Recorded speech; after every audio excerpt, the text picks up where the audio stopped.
ஒரு காலத்துல இருந்த வெங்கடாபுரம் அப்படிங்கிற ஊரு அது. அந்த ஊர்ல ராமையா அப்படிங்கிற ஒரு மீனவன் வாழ்ந்துகிட்டு இருந்தான். பீமையா அப்படிங்கிற ஒரு ராட்சசன் தான் அந்த ஊரை ஆண்டுகிட்டு இருந்தான். பாவம் ஏழையான ராமையாவோட வீட்டுல ஒரு நாள் காலையில புருஷ பொண்டாட்டி ரெண்டு பேரும் இப்படி பேசிக்கிட்டு இருந்தாங்க. ஏங்க, மீன் பிடிக்கிறதுக்கு பழைய வலைய எடுத்துக்கிட்டு போறீங்க. நேத்து மாதிரி வலையில மீனை கிடைக்கலனா என்ன பண்றது? நாளைக்கு அந்த ஜமீன்தாரோட ஆட்கள் வரி கேட்டு வீட்டுக்கு வருவாங்களே, எனக்கு பயமா இருக்குங்க. அவங்க ரொம்ப மோசமானவங்க. உன் கவலை எனக்கு புரியுது சீதா. எனக்கும் கொஞ்சம் பயமா தான் இருக்கு. அந்த கடவுள் ஏன் தான் இவ்வளோ சோதனையை கொடுக்கறானோ? எப்படியாவது மீன் பிடிக்க போறேன். வலைய போட்டு காத்துக்கிட்டு இருக்கேன். ஆனா வலையில எதுவுமே மாட்டலையே. நான் என்ன செய்வேன்? வருத்தப்பட்டுக்கிட்டு இருந்தா பிரச்சனை தீந்துடுமா? கடவுள் மேல பாரத்தை போட்டுட்டு போய் வலைய போடுங்க. நிச்சயமா மீன் மாட்டோம். அந்த பீமையோட ஆட்கள் வரும்போது அவங்க முன்னாடி கைய கட்டி நாம நிக்க கூடாது. எங்க அவங்க வீட்டை எடுத்துக்கிட்டு நம்மள நடுத்தருக்கு விட்டுருவாங்களோன்னு பயமா இருக்கு. நான் வர்றதுக்குள்ள யாருன்னா வந்தா காத்துக்கிட்டு இருக்க சொல்லு. இன்னைக்கு எப்படியாவது மீனை பிடிச்சி வரிய கட்டிடுறேன். இன்னைக்கு என் உசிரியாவது பணையம் வச்சு நிச்சயம் பெரிய மீனா பிடிச்சிட்டு வரேன். நான் வர்ற வரைக்கும் தாப்பா போட்டுக்கிட்டு உள்ள பத்திரமா இரு. சரிங்க, நீங்க பார்த்து போயிட்டு வாங்க. அந்த கடவுளுக்கு நம்ம மேல இன்னைக்காவது கருணை வருதான்னு பார்க்கலாம். நான் பட்னியா இருந்தாலும் பரவாயில்ல. அங்க போய் வெயில்ல வலைய போட்டு கஷ்டப்படுவீங்க. உங்களுக்கு கொடுக்கறதுக்கு கூட வீட்டுல கஞ்சி கூட இல்ல. வேலைக்கு போற உங்களுக்கு என்ன கொடுக்கறதுன்னு எனக்கு தெரியலங்க. நான் தண்ணிய கூட குடிச்சிட்டு படுத்துப்பேன். ஆனா என்னால உன் கண்ணுல கண்ணீரை பார்க்க முடியாது. இன்னைக்கு புது இடத்துல வலைய போட்டு மீன் பிடிச்சாவது நம்ம குடும்ப கஷ்டத்தை நான் தீர்க்க தான் போறேன். சரி, எனக்கு நேரமாகுது, நான் கிளம்புறேன். அப்படின்னு ராமையா மீன் பிடிக்க கிளம்பும் போது ஜமீன்தாருடைய ஆட்கள் அதுக்குள்ள வந்து சண்டை போட்டாங்க. என்னடா ராமையா, வீட்டுக்குள்ளேயே ஒளிஞ்சுக்கிட்டு இருந்தா ஜமீன்தாருக்கு தர வேண்டிய வரி பணத்தை யாரு தருவாங்க? ஒழுங்கா அவருக்கு தர வேண்டிய வரி பணம் 10 ரூபாய கொடு. இல்லனா உன் வீட்டு மொத்தத்தையும் ஜப்தி பண்ணிட்டு இன்னைக்கே வெளியில தூக்கி போட்டுடுவோம். ஐயா வாங்க, ஐயா வாங்க. 2 நாளா வலையில சரியா மீன் மாட்டலங்க ஐயா. அதனால தான் வரி பணத்தை கொடுக்க முடியல. இன்னைக்கு நான் மீன் பிடிக்க போறேன். எப்படியாவது மீனை பிடிச்சிட்டு வந்து அதை வித்து உங்களுக்கு தர வேண்டிய பணத்தை கொடுக்கறேன். ஐயா, தயவு செஞ்சு கருணையை காட்டுங்க. எங்களுக்கு இந்த வீட்டை விட்டா வேற எதுவும் இல்ல. ஒரு நாள் அவகாசத்தை கொடுங்க. எப்படியாவது என் வீட்டுக்காரரு கொடுக்க வேண்டிய பணத்தை கொடுத்துடுவாரு. அதுக்குள்ள அவசரப்படாதீங்க. உங்க கஷ்டத்தை கேட்க நான் இங்க வரல. இன்னைக்கு ராத்திரிக்குள்ள நீங்க தர வேண்டிய 15 ரூபாய கொடுக்கணும். அப்படி இல்லனா இந்த வீடு உங்களுக்கு இல்லைன்னு நினைச்சுக்கோங்க. ராத்திரியோட ராத்திரியா வந்து உங்களை அடிச்சு துரத்திட்டு உங்க வீட்டை நாங்க எடுத்துப்போம், பாத்துக்கோங்க. 15 ரூபாவா? நேத்து வரைக்கும் 10 ரூபா தானே. ராத்திரியோட ராத்திரியா 5 ரூபாய் ஏத்திட்டீங்களா? ஒவ்வொரு காசா சம்பாதிக்க கஷ்டப்படுற இந்த காலத்துல திடீர்னு இவ்வளோ பணத்தை கேட்டா எங்கங்க ஐயா போவேன்? அந்த கேள்வியெல்லாம் என்கிட்ட கேட்காத. இது எங்க ஐயாவோட கட்டளை. அவரு கேட்ட பணத்தை நீ கொடுத்துதான் ஆகணும். இல்லனா உன் பொண்டாட்டியை கூட்டிட்டு வீட்டை காலி பண்ணிட்டு கிளம்பு. நாளைக்கு காலையில வருவேன். ஊர்ல நீங்க 2 பேரும் இருக்கக்கூடாது. ஜமீன்தார் அனுப்பின ஆட்கள் மிரட்டிட்டு போனதுக்கு அப்புறமா பயத்துல நடுங்கிக்கிட்டு இருந்த சீதா ராமையா கிட்ட இப்படி சொன்னா. பாத்தீங்களா, 15 ரூபாவுக்கு நம்ம எங்க போறது? படகையும் வீட்டையும் எடுத்துக்கிட்டா அதுக்கப்புறம் நம்ம 2 பேரும் எப்படிதான் வாழ்றது? அழாத சீதா, அழுவுறதால கஷ்டம் தீராது. நான் ஆத்துக்கு போறேன், கஷ்டப்பட்டு வலைய போடுறேன். அந்த கடவுளோட கருணையால நமக்கு மீன் கிடைச்சதுன்னா அதை வித்து வர்ற பணத்துல அந்த ஜமீன்தாரோட கடனை நான் அடைச்சிடுவேன். கவலையோட ராமையா ஆத்துக்கு போய் வலைய போட்டுக்கிட்டு இருக்கும்போது அவனுடைய நண்பனான ரங்கையா அங்க வந்தான். என்ன ராமையா, என்ன ஆச்சு? நான் பார்த்துக்கிட்டு தான் இருக்கேன். நீயும் அப்ப இருந்து வலைய போட்டுக்கிட்டே தான் இருக்க. ஆனா ஒரு மீன் கூட மாட்டல. இதுக்கு ஏன் உன் முகம் இவ்வளோ வாடி இருக்கு? உனக்கு எதனா பிரச்சனை இருந்தா அதை என்கிட்ட சொல்லு. என்ன செய்யறது ரங்கையா, எல்லாம் என் தலையெழுத்து. ஜமீன்தாரோட ஆளுங்க வீட்டுக்கு வந்துட்டு போனாங்க. இன்னைக்கு ராத்திரிக்குள்ள நான் அவங்களுக்கு கட்ட வேண்டிய வரிய கட்டணுமா? இல்லனா நானும் என் பொண்டாட்டியும் நாளைக்கு வீட்டிலேயே இருக்க முடியாதுன்னு சொல்றாங்க. அந்த பீமையாவோட அட்டகாசத்துக்கு அளவில்லாம போகுது. யாராலையுமே இங்க நிம்மதியா வாழ முடியல. என் வலையிலயும் ஒரு மீனும் மாட்டல. நானும் வீட்டுக்கு தான் போறேன். நீயும் பேசாம நிம்மதியா வீட்டுக்கு போ. இன்னைக்கு நமக்கு நேரம் சரியில்லை போல. இல்ல ரங்கையா, என்னால அப்படி வீட்டுக்கு போக முடியாது. போனாலும் நிம்மதியா இருக்க முடியாது. எங்கேயாவது ஒரு இடத்துல ஒரு மீனாவது கிடைக்காதா என்ன? நான் என்னால முடிஞ்ச வரைக்கும் முயற்சி பண்ணி பார்க்கறேன். ரங்கையா அங்கிருந்து போனதுக்கு அப்புறமா கையெடுத்து கும்பிட்டு ராமையா ஆத்துல வலைய தூக்கி வீசினா. கடவுளே, ஏன் என்ன சோதிக்கிற? இன்னைக்கு ஒரு மீன் கூட மாட்டவே மாட்டேங்குதே. நான் மட்டும் ஜமீன்தாருக்கு வரி கட்டலன்னா நானும் என் பொண்டாட்டியும் நாளைக்கு நடு தெருவுல தான் நிக்கணும். தயவு செஞ்சு என் மேல கருணை காட்டு. கொஞ்சமாவது மீனை கொடு. அப்போ திடீர்னு ராமையாவோட வலை ரொம்பவும் கனமாச்சு. அட, வலை என்ன இவ்வளோ கனமா இருக்கு? நிச்சயமா பெரிய மீன் தான் மாட்டி இருக்கும் போல. இதை வித்தா எனக்கு 15 ரூபாய் கிடைச்சிடும். அந்த கடவுள் என் மேல இறக்கப்பட்டு இந்த வாய்ப்பை கொடுத்துருக்கான் போல இருக்கு. அப்படின்னு அந்த வலையை இழுத்து பார்த்தா அதுல ஜொலி ஜொலிக்கிற 2 மீனுங்க மாட்டி இருந்துச்சு. அட, என்ன மீன் இது? இப்படி ஜொலிக்குதே. என் வாழ்க்கையில இவ்வளோ அழகான பெரிய மீனை பார்த்ததே இல்லை. இதை கொண்டு போய் வித்தா நிச்சயமா நிறைய பணம் கிடைக்கும். இப்பவே இதை சீதா கிட்ட சொல்லி சந்தோஷப்படணும். அந்த நேரத்துல வலையில மாட்டிக்கிட்ட அந்த தங்க மீன் ராமையா கிட்ட பேச ஆரம்பிச்சுது.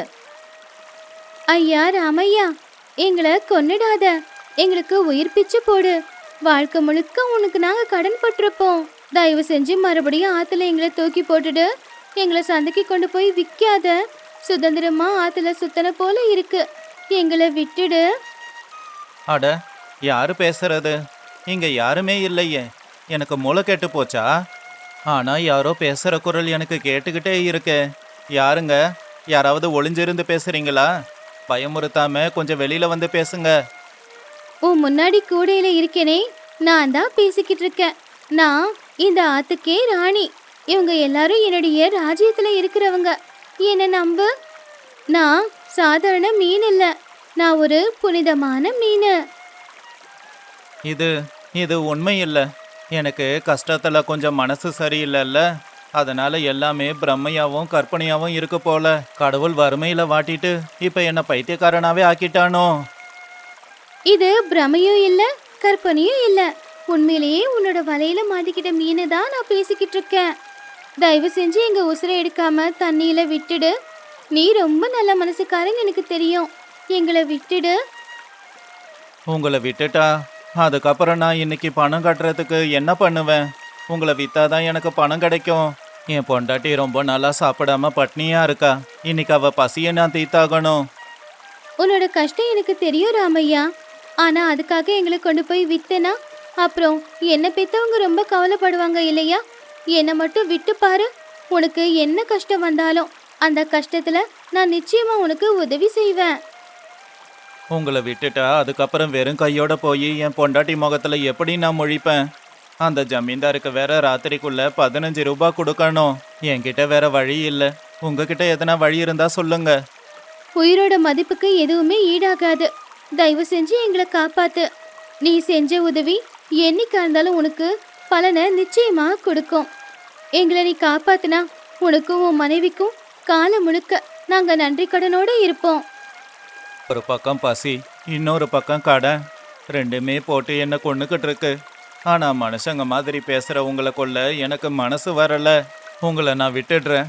என் தலையில என்ன எழுதியிருக்கோ அது அப்படியே நடக்கட்டும். அப்படின்னு மனசை மாத்திக்கிட்ட ராமையா வலையில மாட்டிக்கிட்ட மீனுங்களை கவனமா ஆத்துல விட்டுட்டான். ரொம்ப நன்றி ராமையா. இந்த உதவியை நாங்க என்னைக்குமே மறக்க மாட்டோம். ஒன்னு மட்டும் ஞாபகத்துல வச்சுக்கோ. உனக்கு எப்ப என்ன பிரச்சனை வந்தாலும் சரி, இந்த ஆத்தங்கரையோரமா வந்து நின்று என்ன கூப்பிடு. நிச்சயமா வந்து உன்னுடைய பிரச்சனைய நான் தீர்த்து வைப்பேன். 2 பேரும் சந்தோஷமா போங்க. நான் வீட்டுக்கு போய் என் பொண்டாட்டியை கட்டி பிடிச்சிக்கிட்டு அழணும். அவளும் அழுவா. அந்த பீமையா ஏமாத்துக்காரன்.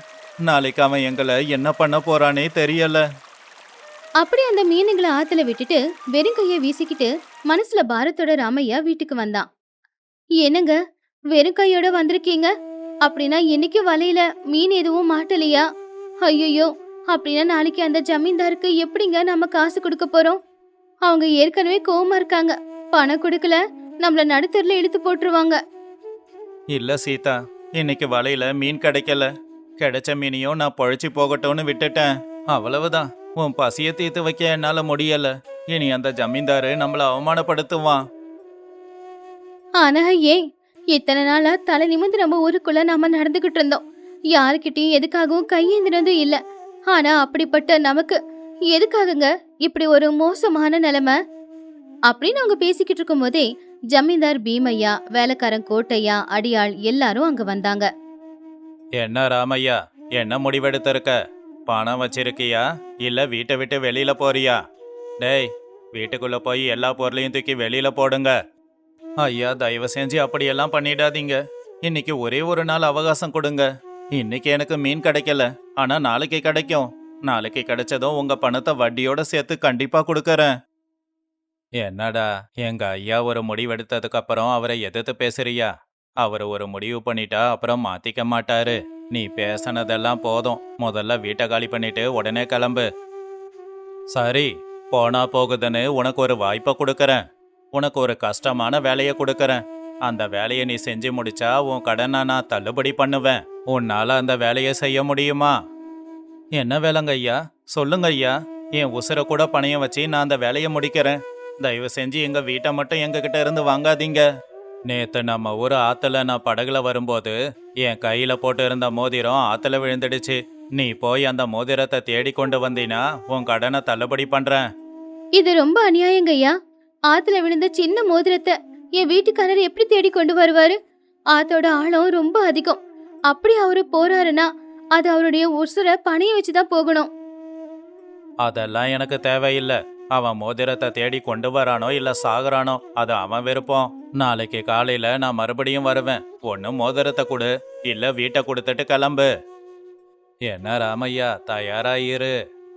அப்படின்னு சொல்லி ஜமீன்தார் அங்கிருந்து போன உடனே பாவம் சீதா அழுதுகிட்டே ராமையா கிட்ட, என்னங்க, என்ன இது? ஆத்துல விழுந்திருக்கிற மோதிரத்தை எப்படிங்க தேடி கண்டுபிடிச்சு கொண்டு வர போறீங்க? பேசாம ஒண்ணு பண்ணுங்க. இன்னைக்கே ராத்திரியோட ராத்திரியா இந்த ஊரை காலி பண்ணிட்டு போயிடலாம். அப்போ நமக்கு எந்த பிரச்சனையும் இருக்காது. எங்க ஓடி போறது? எங்க போனாலும் இந்த பீமையா சும்மா விட மாட்டான். ஆனா அவன் சொன்னதை செய்ய என்கிட்ட ஒரு யோசனை இருக்கு. உயிரை பணையம் வச்சு நான் அதை செஞ்சிட்டு வரேன். என்ன சொல்லிக்கிட்டு இருக்கீங்க? நம்மள காப்பாத்த இங்க யாரு இருக்காங்க? உங்க உசுரை எடுக்கிற அளவுக்கான இருக்கிற வேலை எதுவுமே வேண்டாம். தயவு செஞ்சு நான் சொல்றத கேளுங்க. நான் 2 மீனுங்களை ஆத்துல அப்படியே விட்டுட்டு வந்தேன் இல்லையா? அந்த மீனுங்க என்கிட்ட கஷ்டம் வரும்போது உதவி கேளுன்னு சொல்லுச்சுங்க. நான் இப்பவே அதுங்க கிட்ட போய் எனக்கு உதவி கேட்கறேன். உங்களுக்கு என்ன பைத்தியம் பிடிச்சிருக்கா? மீனுங்க உதவி செய்ய போகுதா? அந்த மீனுங்க பேசுதுன்னதே நான் நம்பல. உங்களுக்கு மூளைதான் கெட்டு போச்சு. உங்களை இப்பவே வைத்தியர்கிட்ட தான் கூட்டிகிட்டு போகணும் போல. என்ன நம்பு, நான் நிச்சயமா ஏதாவது செஞ்சு அந்த மோந்திரத்தை கொண்டு வருவேன். அந்த மீனுங்க சாதாரண மீனுங்க இல்ல. அந்த மீனுங்க கடவுள் மீனுங்க. அதுங்க நிச்சயம் உதவி செய்யும். நான் மோந்திரத்தோட திரும்ப வருவேன். அப்படின்னு சொல்லி ராமையா அந்த இருட்டிலேயே எழுந்திருச்சு ஆத்தங்கரைக்கு வேக வேகமா போனான். அம்மா தங்க மீனே, நான் உன் உதவி கேட்டு வந்திருக்கேன். வெளியில வாமா, நான் ஆபத்துல இருக்கேன். நீ கொடுத்த வாக்க நிறைவேத்துமா, வாமா. உடனே தண்ணிக்குள்ள இருந்து அந்த தங்க மீன் வெளியில வந்துச்சு. ராமையா, நான் வந்துட்டேன். என்ன ஆச்சு? ஏன் முகமெல்லாம் வாடி போயிருக்கு? கண்ணெல்லாம் ஈரமா இருக்கு. உனக்கு ஏதாவது பிரச்சனையா? எதுவா இருந்தாலும் என்கிட்ட சொல்லு. நிச்சயமா என்னால முடிஞ்ச வரைக்குமே நான் உனக்கு உதவியே செய்யறேன். தங்க மீனே, ஜமீன்தாரி என் வீட்டை புடுங்க பாக்கறான். என் பொண்டாட்டி பசியோட இருக்கா. நான் உன்னை நம்பிதான் வந்திருக்கேன். நீ நிச்சயமா எனக்கு உதவி செஞ்சாகணும். ஆனா அந்த பீமையை எதுக்காக உங்களை இந்த அளவுக்கு கொடுமைப்படுத்துறான்? அவன் பண்றது தப்புன்னு தெரியும் போது ஊர்க்காரங்க எல்லாரும் சேர்ந்து அவனை கேள்வி கேட்கணும் இல்லையா? நான் வரி கட்டல இல்லையா?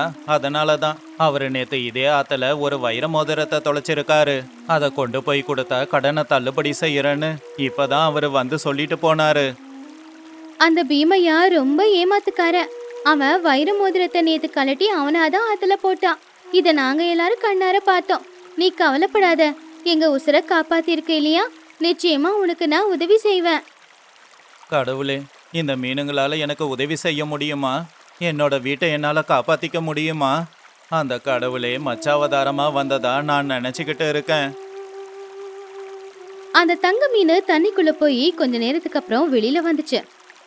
இந்த ராமையா, நீ கேட்ட அந்த வைர மோதிரம் இது மணல்ல புதைஞ்சு போய் இருந்துச்சு. அதுக்கு மேல ஒரு பாம்பு படுத்துக்கிட்டு இருந்துச்சு. எப்படியோ பாம்பு கிட்ட போராடி கொண்டு வந்து கொடுத்திருக்கேன். இதை எடுத்துட்டு போய் கொடு. இனிமே உன்னோட வாழ்க்கையில எந்த கஷ்டமும் வராது. நீ செஞ்ச உதவியா நான் மறக்க மாட்டேன். நீ என் வாழ்க்கையையே காப்பாத்தி இருக்க.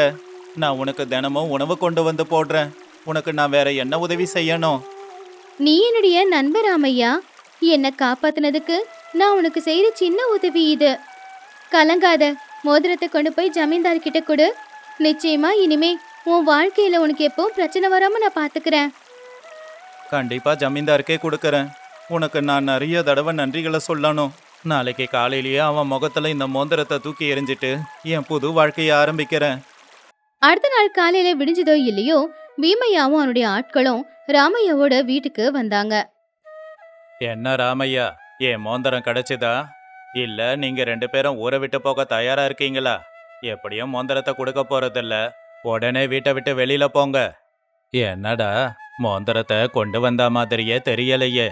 உன்ன மாதிரி பயந்தாங்கோழி எல்லாம் எப்படி ஆத்தோட ஆழத்துக்கு போய் மோதிரத்தை கொண்டு வர முடியும்? சீக்கிரம் கிளம்புங்க இருந்து. ஏன் இப்படி அநியாயம் பண்றீங்க? மனுஷங்க போக முடியாத ஆழத்துல இருக்கிற மோதிரத்தை அவர் எப்படி கொண்டு வருவாரு? உங்களுக்கு கொடுக்க வேண்டிய பணத்தை அவரு கொடுத்துருவாரு. தயவு செஞ்சு நீங்க எல்லாரும் கிளம்புங்க. நான் தான் கொண்டு வரேன்னு சொன்னேன் இல்லைங்க ஐயா. இதோ இதுதான் உங்க வைர மோதிரம். இது உங்களோடது தானா? இல்ல உங்களோடது இல்லையான்னு பார்த்து சொல்லுங்க. ஜமீன்தார் கையில ராமைய வச்ச மோதிரத்தை பார்த்து ஜமீன்தார் ஆச்சரியப்பட்டாரு. என்னடா இது? இது என்னோட மோதிரம் தான். ஆனா ஆத்தோட ஆழத்துக்கு எப்படி போய் இதை கொண்டு வந்த? ஆத்தோட ஆழத்துக்கு போக எந்த மனுஷனால முடியும்? நீ என்ன பேயா? ஆமாங்க ஐயா, இவனுக்கு மாய மந்திரம் எல்லாம் தெரியும் போல. நாளைக்கு நம்ம மேல ஏதாவது பண்ணி உசுருக்கு ஆபத்து வர வச்சிட போறான். நமக்கு எதனா ஆகிறதுக்குள்ள இங்கிருந்து ஓடி போயிடலாம் வாங்க. எனக்கு மாய மந்திரம் எல்லாம் தெரியாது. நேர்மையோட இருக்கிறவங்களுக்கு கடவுள் துணையா இருப்பான்னு சொல்லுவாங்க இல்லையா? அந்த கடவுளே எனக்கு துணையா இருக்கான். எங்களை இனிமேலாவது நிம்மதியா வாழ விடுங்க. இங்க பாரு ராமையா, உன்னால ஆத்தோட ஆழத்துக்கு போக முடியும்னா அங்க நிறைய புதையலுங்க இருக்கும். தினமும் எனக்கு அந்த புதையலுங்களை கொண்டு வந்து கொடு. உன்னை நான் ராஜா மாதிரி வச்சு பாத்துக்கறேன். ஐயா, அது மகாராஜா வாழ்க்கை இல்ல, உங்களுக்கு அடிமையா இருக்கிற வாழ்க்கை. அந்த வாழ்க்கை எனக்கு வேண்டாம். இப்ப நீங்க கடனை தள்ளுபடி பண்றீங்களா இல்ல பஞ்சாயத்தை கூட்டவா? சரி சரி, உன்னோட கடனை நான் தள்ளுபடி பண்றேன். போலாம் வா கோட்டையா. இவன் ஆள் பார்க்க ஒரு மாதிரியா தான் இருக்கான். இங்க இருக்கிறது நல்லதில்ல. சரிங்க ஐயா. டே ராமையா, இன்னைக்கு நீ ஜெயிச்சிருக்கலாம். ஆனா எப்பவும் ஜெயிச்சுக்கிட்டே இருக்க முடியாது. உனக்குன்னு ஒரு நாளை குறிச்சு வச்சுட்டு அன்னைக்கு நாங்க வருவோம் பாரு. பயத்துல ஜமீன்தாரும் அவருடைய அடியாட்களும் எல்லாருமே அங்கிருந்து அவங்க வீட்டுக்கு போயிட்டாங்க. என்னால இதை நம்பவே முடியலங்க. உண்மையிலேயே அந்த பேசுற மீனுதான் இந்த மோதிரத்தை கொண்டு வந்து கொடுத்துச்சா? இது ஆச்சரியமா தான் இருக்கு. ஆனா சந்தோஷமாவும் இருக்கு. இனிமே நமக்கு எந்த கஷ்டமும் இல்லைங்க. ஆமா சீதா, நாம செய்யற நல்லது எங்கேயும் போகாது. அந்த மீனுங்களை நான் காப்பாத்தினேன். இன்னைக்கு அந்த மீனுங்க என் குடும்பத்தையே காப்பாத்தி இருக்கு. இனி நாம நிம்மதியா வாழலாம். அன்னையில இருந்து ராமையாவோட வாழ்க்கையில எந்த விதமான கஷ்டமும் வரல. அந்த தங்க மீனோட உதவியால ராமையா சீதா 2 பேருமே அவங்க வாழ்க்கையில சந்தோஷமா இருந்தாங்க. நாம செய்யற நல்லது எங்கேயுமே போகாது. அந்த நல்லது நமக்கு நிச்சயமா திரும்ப வரும். கஷ்டம் வரும்போது கடவுள் உதவி செய்யற மாதிரி.